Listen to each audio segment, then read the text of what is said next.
a presentar la tercera edición del libro que lleva ese nombre, La batalla cultural y la mirada de la historia, y son básicamente artículos breves sobre biografías, sobre situaciones históricas, sobre, digamos, la necesidad de un cambio cultural para tratar de transformar una cultura autoritaria y una sociedad basada más bien en la agresividad y en la confrontación, por otro modelo más pluralista, más integrador, donde el disenso sea posible sin necesidad de la ofensa, ¿no? Claro, queda mucho por hacer en esto todavía, hay un camino muy largo por recorrer, ¿no?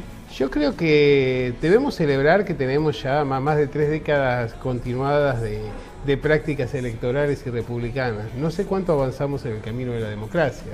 Creo que cada vez tenemos mayor desigualdad social, cada vez hay más dificultades para ejercer el disenso, y no me refiero para un gobierno determinado, sino que los rasgos autoritarios de la cultura se han potenciado, y la verdad que la calidad democrática en nuestra sociedad es prácticamente inexistente, es muy débil. Me parece que deberíamos tratar de hacer un esfuerzo a partir de los espacios, de los medios, de los espacios educativos, incluso una toma de conciencia, porque en realidad cada vez parece que estuviéramos más cerca de un estado de naturaleza o de confrontación de todos contra todos. Letieri, en esto tenemos mucho que ver quienes elegimos a nuestros gobernantes, y también un poco podemos llegar a decir que tenemos la culpa de los gobernantes que tenemos. Yo creo que las sociedades tienen los gobernantes que se merecen. Ajá. Y efectivamente me parece que los gobernantes expresan lo que son los modos de pensar, los modos de actuar, los modos de ver las cosas de la sociedad. Para que tengamos otra clase de gobernantes sería necesario que la sociedad también cambiara, ¿no? Es decir, es una sociedad que históricamente ha aceptado la corrupción o la imposición o el hecho de esta idea de roba pero hace, ¿no? Como instalada en el sentido común, y no importa el partido. Entonces me parece que es fundamental avanzar sobre todo en los mecanismos de control sobre las instituciones políticas, económicas, sindicales.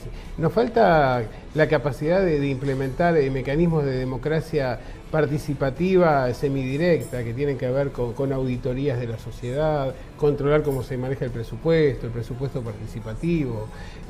Creo que esos son elementos que nos faltan, que están en deuda, y sobre todo tratar de educar para la democracia y no educar para el sálvese quien pueda. Sí, al hablar de educación implica un cambio, ¿no?, de conductas y de la forma que tenemos de ver nuestra sociedad y distintos órdenes que nos acompañan, ¿no?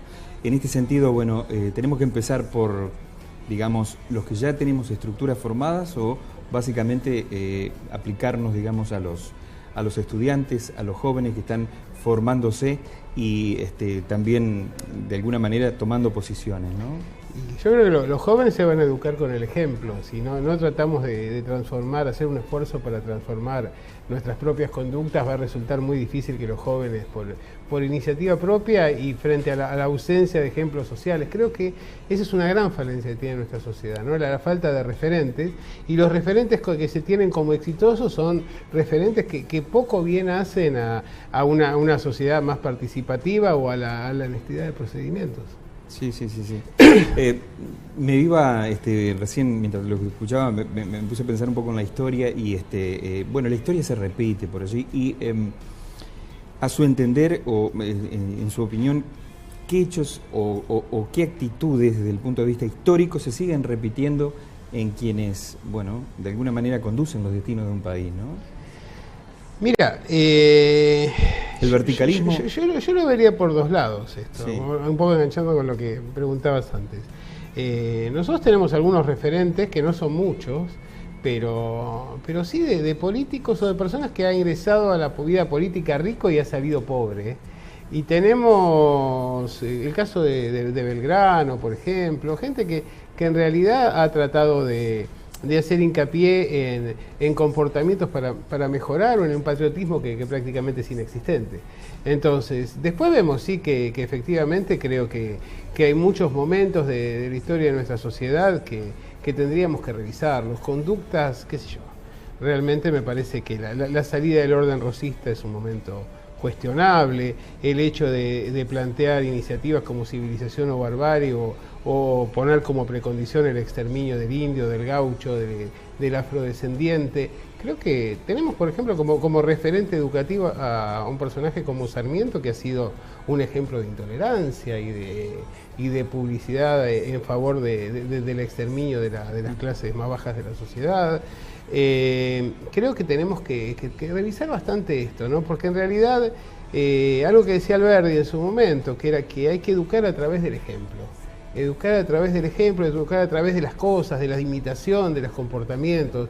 Yo aspiraría realmente a que tomáramos conciencia de esto, porque en realidad, si no, fíjate, ¿cómo podemos explicar que nuestra sociedad a principios del siglo XX haya sido una de las 5 o 6 economías más importantes del planeta, que haya tenido el 52% del tendido de ferrocarriles, que haya tenido el 47% de las inversiones extranjeras en toda América Latina? Y de golpe, explicar la historia argentina es explicar una larga decadencia en general, con algunos momentos de recuperación. Y creo que esa larga decadencia en buena medida tiene que ver con la falta de una identidad social, de una idea de destino común como nación. Creo que es una sociedad muy fragmentada, que en realidad hay por lo menos dos sociedades que coexisten, que tienen dos proyectos distintos en cuanto a lo que tiene que ser el futuro y que permanentemente tratan de confrontar, de negarle al otro la posibilidad del diálogo, y que alternativamente estamos siempre como retrocediendo y volviendo a modelos que ya fracasaron.